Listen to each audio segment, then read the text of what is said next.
So AJ, many say that companies are bought, they're not sold. Others say that the best time to be bought is if you are not looking to be bought. But not everyone has the luxury of waiting to see if somebody actually wants to buy them, just like all of us don't have the luxury of sitting back and seeing if somebody comes and buys our products or our solutions. We have to evangelize. And so, what are some thoughtful, interesting ways that somebody can evangelize and create momentum for an acquisition? Because there's so many companies, as we said, that have to raise money by the midpoint of this year, at the end of this year. Yeah. 50% of the companies have to. They need to try to create interest in their company. So, what can they do? First off, I think the thing that founders have to keep in mind is that they cannot present a position of distress. You have to always have leverage in a situation. If you're coming in with like a fire sale mentality, that's going to get read immediately. So Sam had the right answer for diligence, but it doesn't matter how diligence ready you are.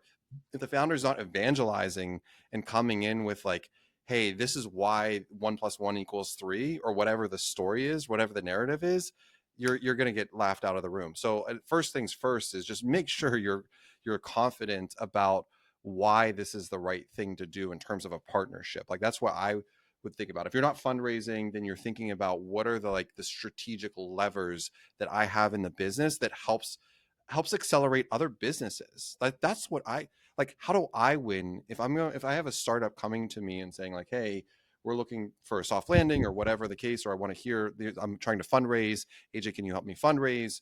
I would first look at the deck and better understand where the win is for QuotaPath. Most founders are always positioning it from their point of view. So that's the thing I would do. Here's some tricks of the trade.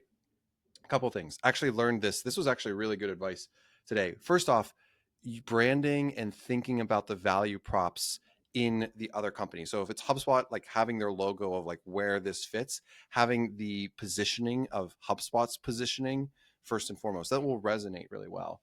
The other thing I thought about is if you're at an event like this, is hang out in the lobby of the hotel. You're going to see a lot of the executives or a lot of the people that you want to talk to and understand that positioning come through.